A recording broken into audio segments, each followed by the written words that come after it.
മലയാളികൾക്ക് ഏറെ പ്രിയപ്പെട്ട ഒരു ഗായകന്റെ പിറന്നാളാണിന്ന്. കഴിഞ്ഞ 4 പതിറ്റാണ്ട് കാലം മലയാളികളുടെ വിനോദങ്ങളെയും ഉത്സവാഘോഷങ്ങളെയും സംഗീതത്തിന്റെ ഉന്മാദങ്ങളിൽ എത്തിച്ച, യാത്രകളെയും ഒഴിവു നേരങ്ങളിലുമെല്ലാം താളാത്മകമാക്കി മാറ്റിയ, ഏകാന്തതയുടെ വിരസതയകറ്റാൻ ആളുകൾക്ക് കൂട്ടായി നിന്ന പ്രിയപ്പെട്ട ഗായകൻ MG ശ്രീകുമാറിന്റെ പിറന്നാൾ. Happy birthday MG Sreekumar. ഈ പിറന്നാൾ ദിവസം MG ശ്രീകുമാറും ജീവിത പങ്കാളി ലേഖയും അതിഥികളായി നമുക്കൊപ്പം ചേരുകയാണ്. ശ്രീ MG ശ്രീകുമാർ, ശ്രീമതി ലേഖ, നമസ്കാരം. നമസ്കാരം. ആദ്യം തന്നെ പറയട്ടെ, പിറന്നാൾ ആശംസകൾ റിപ്പോർട്ടർ ചാനലിന്റെ പ്രേക്ഷകരുടെ ഭാഗത്തു നിന്നും ഞങ്ങളുടെ എല്ലാവരുടെയും ഭാഗത്തു നിന്നും ഹൃദയഹാരിയായ പിറന്നാൾ ആശംസകൾ. Thank you so much. എങ്ങനെ കടന്നു പോകുന്നു ഈ പിറന്നാൾ ദിവസം? ആഘോഷങ്ങൾ എന്തെങ്കിലും ഉണ്ടോ? ഞാനിപ്പോൾ ഗുരുവായൂരാണ്, അമ്പലത്തിൽ തൊഴാൻ കയറാൻ നിൽക്കുകയാണ്. അപ്പോൾ അതിനു മുമ്പ് ഒരു റിപ്പോർട്ടർ ചാനലിലുള്ള അതിൻ്റെ വ്യൂവേഴ്സിൻ്റെ അടുത്ത് 2 വാക്ക് സംസാരിച്ചിട്ട് ഭഗവാനെ തൊഴാൻ കയറാം എന്ന് വിചാരിച്ചു. ഇന്ന് ആരാണ് ആദ്യം പിറന്നാൾ ആശംസകൾ നേർന്നത്? Of course ലേഖൻ. സന്തോഷവും. താങ്കൾ അതിഥിയായി എത്തുമ്പോൾ തന്നെ പ്രേക്ഷകർ ആദ്യം പ്രതീക്ഷിക്കുന്നത് ഒരു പാട്ടാണ്. അപ്പൊ നമുക്ക് ഒരു പാട്ടിൽ നിന്ന് തന്നെ തുടങ്ങാം. പ്രേക്ഷകർക്ക് വേണ്ടി ഏത് പാട്ടാണ് പാടുന്നത്?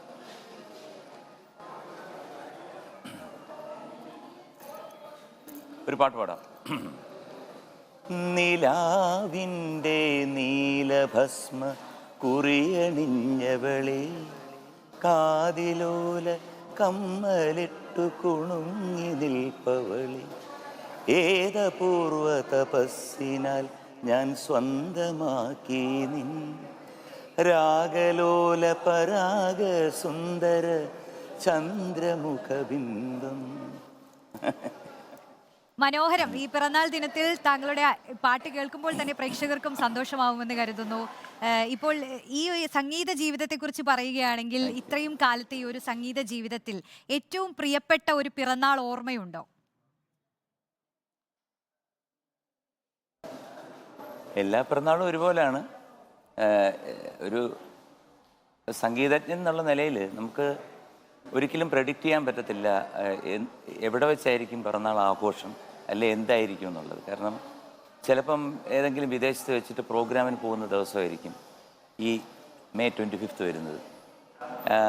ഇത്തവണ ഗുരുവായൂർ അമ്പലത്തിൽ വരാനുള്ളൊരു ഭാഗ്യം കിട്ടി. പ്രിഡിക്റ്റബിൾ അല്ല എവിടെ വെച്ചിട്ടായിരിക്കും എന്നുള്ളത്. അതുകൊണ്ട് ആഘോഷങ്ങളും എൻ്റെ പിറന്നാളെല്ലാം എനിക്ക് വിലയേറിയതാണ്, സന്തോഷമാണ്. കാരണം എല്ലാവരും സ്നേഹിക്കുന്നു, എൻ്റെ ചെറിയ പാട്ടിനെ സ്നേഹിക്കുന്നു എന്ന് അറിയുമ്പോൾ വളരെ വളരെ സന്തോഷമുണ്ട്. മറ്റൊരു വിശേഷമുള്ളത്, ഇപ്പോൾ യേശുദാസ് ആയിരുന്നു ഏറ്റവും കൂടുതൽ പാട്ടുകൾ പാടിയതിൽ ഒരു റെക്കോർഡ് ഉണ്ടായിരുന്നത്. അത് കഴിഞ്ഞാൽ ജയചന്ദ്രൻ. ഇപ്പോൾ താങ്കൾ ആ ഒരു ജയചന്ദ്രന്റെ റെക്കോർഡ് ഭേദിച്ചുകൊണ്ട് 2ാം സ്ഥാനത്ത് ഇപ്പോൾ MG ശ്രീകുമാർ ഉണ്ട്. അതിന്റെ ഒരു സന്തോഷം എത്രത്തോളാണ്? ഇത്രത്തോളം പാട്ടുകൾ പാടി എന്നത് ഒരു സ്പെഷ്യലായ കാര്യമല്ലേ?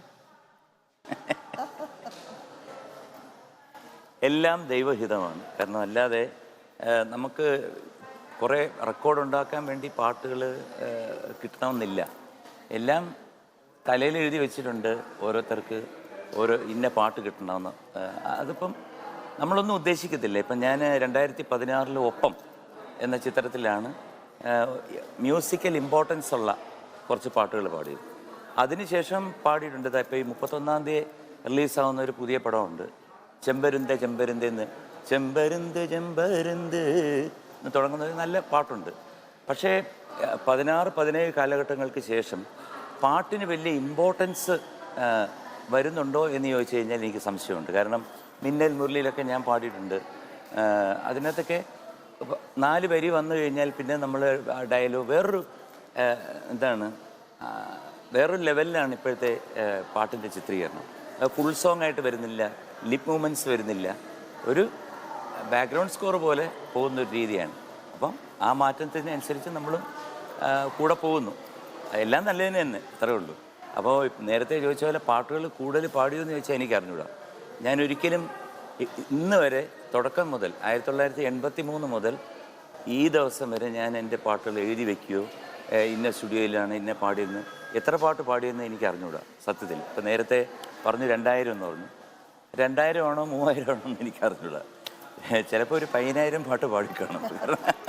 വേറൊന്നുമില്ല, കാരണം ഡിവോഷണൽ ഉണ്ടല്ലോ, ഡിവോഷണൽ സോങ്സ് ഉണ്ട്. Muslim devotional, Christian devotional, Hindu devotional, അങ്ങനെ ഒരു കാറ്റഗറി വേറെ കിടപ്പുണ്ട്. പിന്നെ ലൈവ് സോങ്സ് ഉണ്ട്, ആൽബംസ് ഉണ്ട്, പിന്നെ സിനിമാ പാട്ടുകൾ ഒരുപാട് ഭാഷയിൽ.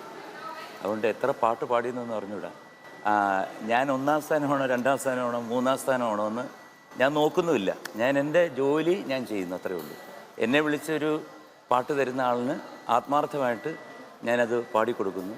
ഇന്നും പാടാനുള്ളൊരു ശക്തി ഉള്ളതുകൊണ്ട് പാടുന്നു, അത്രയേ ഉള്ളൂ.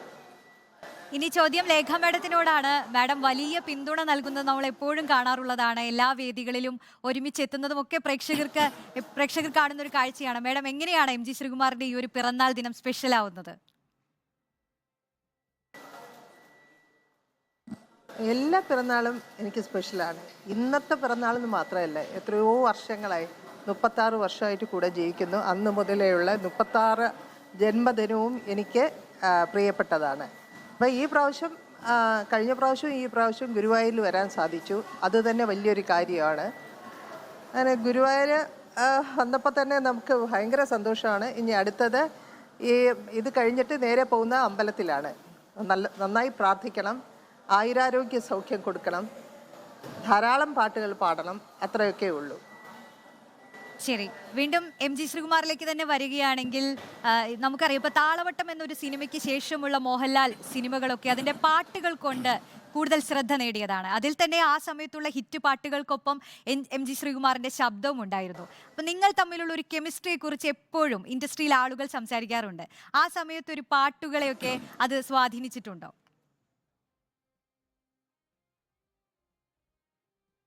തീർച്ചയായിട്ടും. കാരണം മോഹൻലാൽ എന്ന് പറഞ്ഞ വ്യക്തി, ഞങ്ങളൊക്കെ ലാലു എന്നാണ് വിളിക്കുന്നത്, അദ്ദേഹം സിനിമയിൽ അഭിനയിക്കുന്നതിന് മുമ്പേ എനിക്കറിയാം.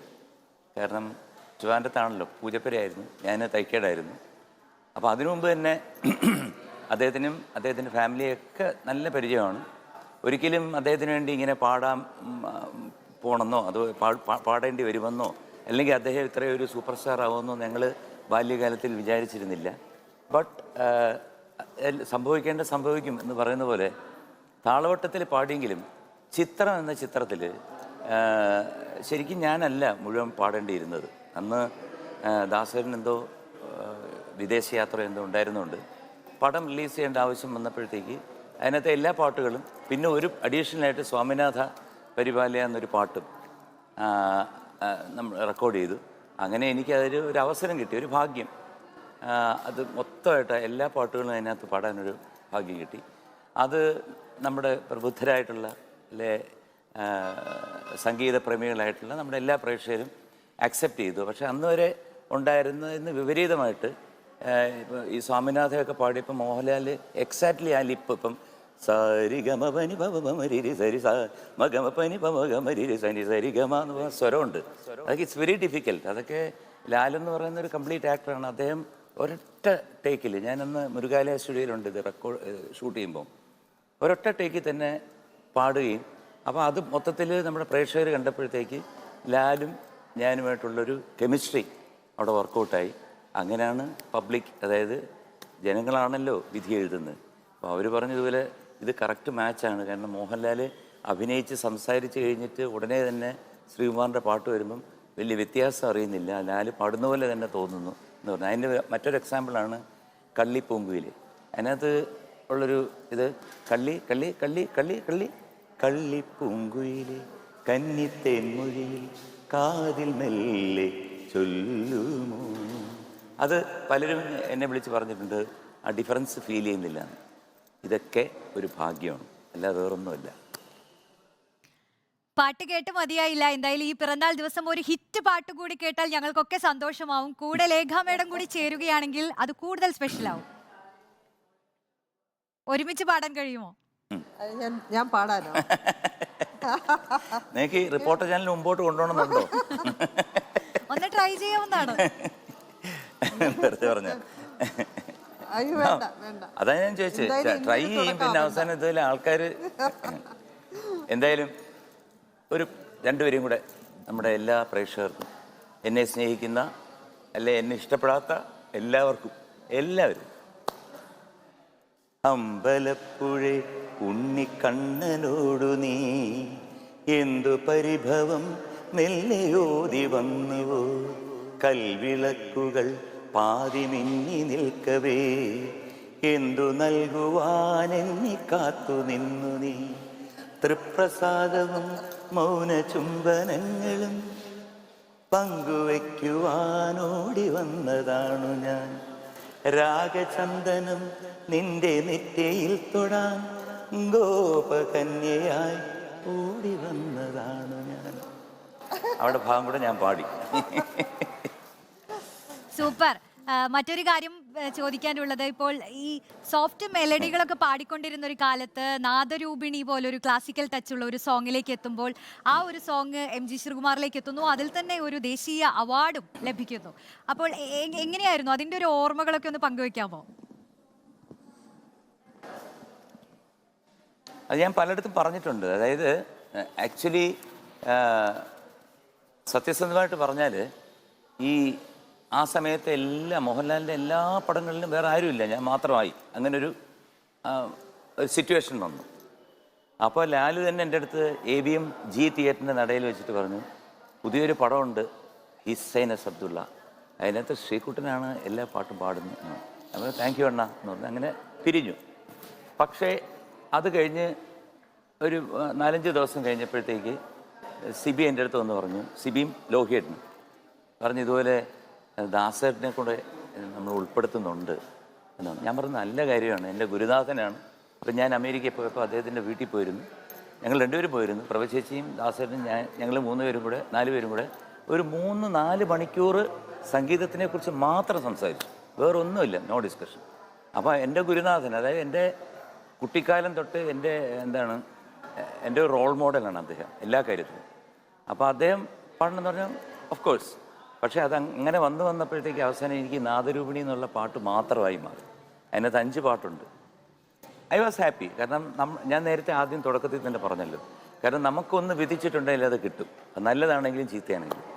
അങ്ങനെ ഞാൻ സന്തോഷപൂർവ്വം നാദരൂപിണി എന്നുള്ള മൂകാംബിക ദേവിയെ പ്രാർത്ഥിച്ചിട്ട് ആ പാട്ട് പാടി. അത് കഴിഞ്ഞിട്ട് പിന്നെ ഞാൻ എൻ്റെ ചേട്ടൻ്റെ മോന് എന്നെ വിളിച്ചിട്ട് കാലത്ത് പറഞ്ഞതുപോലെ, ചിറ്റപ്പ ഇതുപോലെ ചിറ്റപ്പന് നാഷണൽ അവാർഡ് ഉണ്ടെന്ന് പറഞ്ഞു. ഞാൻ വിശ്വസിച്ചില്ല. ഞാൻ സത്യത്തിൽ ഞെട്ടിപ്പോയി, എനിക്ക് നാഷണൽ അവാർഡ് ഉണ്ടെന്ന് പറഞ്ഞപ്പോഴത്തേക്ക്. അപ്പം അന്ന് നമുക്ക് ഇപ്പോഴത്തെ പോലെ മൊബൈലിൽ വിളിച്ച് ചോദിക്കാനുള്ള ഇതൊന്നുമില്ല. പിന്നെ 2 ദിവസം കഴിഞ്ഞിട്ട് പിന്നെ പത്രത്തിൽ വന്നപ്പോഴാണ് കൺഫേംഡ് ആയത് ഉണ്ടോ ഇല്ലെന്ന്. ആ 2 ദിവസം തീയതി ഇന്നായിരുന്നു ഞാൻ. അപ്പോൾ അതൊക്കെയാണ് നടന്നത്. അല്ലാതെ മറിച്ച് പല ആൾക്കാരും പല വ്യത്യസ്തമായിട്ടുള്ള കാര്യങ്ങൾ പറയുന്നത്, അതൊന്നുമല്ല, ഇതാണ് അതിൻ്റെ സത്യം. മറ്റൊന്ന്, എത്ര പ്രേക്ഷകർക്ക് അറിയാമെന്ന് അറിയില്ല, താങ്കളുടെ സംഗീത സംവിധാനത്തിൽ യേശുദാസ് പാടിയിട്ടുണ്ടല്ലോ അല്ലേ? അങ്ങനെ ഒരു കാര്യം കൂടി ഇല്ലേ? ആ പാട്ടിനെ കുറിച്ചൊന്ന് പറയാമോ? ഉണ്ട്, 3-4 പടത്തിൽ പാടിയിട്ടുണ്ട്. അത് പറയണോ? കാരണം ഗന്ധർവനാദം എന്ന് പറഞ്ഞു കഴിഞ്ഞാൽ പിന്നെ നമുക്ക് അതിൻ്റെ മേളിലൊന്നും ഇല്ല. കാരണം അദ്ദേഹത്തിൻ്റെ ശബ്ദം എന്ന് പറയുന്നത് ഇപ്പോഴും ഞാൻ പറഞ്ഞല്ലോ വീട്ടിൽ പോയിരുന്നു, അതിനകത്തെ ദാസേട്ടൻ പാടിയില്ലേ പെട്ടെന്ന് ഓർമ്മ വരുന്നേ. 2 വരിയെ ഓർമ്മ വരുന്നുള്ളൂ, വരി എനിക്ക് ഓർമ്മ നിൽക്കത്തില്ല. ചെമ്പഴുക്ക നല്ല ചെമ്പഴുക്ക തന്നെ തന്നാനെ താന താരിരര ഒരു പാട്ട്. പിന്നെ ഫാദേഴ്സ് ഡേയിൽ ONV സാർ എഴുതിയിട്ട് ഒരു മനോഹരമായ പാട്ടുണ്ട്. അതിനൊരു 5-6 പാട്ട് പാടിയിട്ടുണ്ട് എനിക്ക് വേണ്ടി. ശരി, MG ശ്രീകുമാർ, എന്തായാലും ഈ പിറന്നാൾ ദിനത്തിൽ ഞങ്ങളോടൊപ്പം ചേർന്നതിന് ഒരുപാട് നന്ദി. ഞങ്ങൾക്കിവിടെ വലിയൊരു ടീമുണ്ട്, അവരെല്ലാം പിറന്നാൾ ആശംസകൾ അറിയിക്കുന്നുണ്ട്. മാത്രമല്ല ഞങ്ങൾക്കിവിടെ പ്രിയപ്പെട്ട ഒരു ആലപ്പുഴക്കാരനുണ്ട്, ഉണ്ണി ബാലകൃഷ്ണൻ, അദ്ദേഹവും പ്രത്യേകം പറയാൻ പറഞ്ഞിട്ടുണ്ട്. എന്നാലും ഞങ്ങളുടെ എല്ലാവരുടെയും പിറന്നാൾ ആശംസകൾ. Thank you. നിങ്ങളുടെ ടീമിൽ നല്ല പാട്ടുകാരുണ്ടെന്ന് ഞാൻ കാണുന്നുണ്ട് ഇടയ്ക്കിടയ്ക്ക്. അപ്പോൾ താങ്ക് യു സോ മച്ച്. കാരണം ഞാനിവിടെ വന്നു എന്നറിഞ്ഞ് നിങ്ങളുടെ ടീമെല്ലാം കൂടെ വന്നിട്ട് ഇതുപോലെ ഒരു ലൈവ് ചെയ്തതിൽ ഒരുപാട് സന്തോഷമുണ്ട്. Thank you so much. Reporter TVക്കും അതിൻ്റെ എല്ലാ പ്രേക്ഷകർക്കും എല്ലാവർക്കും ഞങ്ങൾക്കും ഒരുപാട് സന്തോഷം. കൊച്ചിയിൽ വരുമ്പോൾ ഞങ്ങളുടെ സ്റ്റുഡിയോയിലും വരൂ, നമുക്ക് കാണാം. വരാം. Thank you so much. Thank you. Thank you.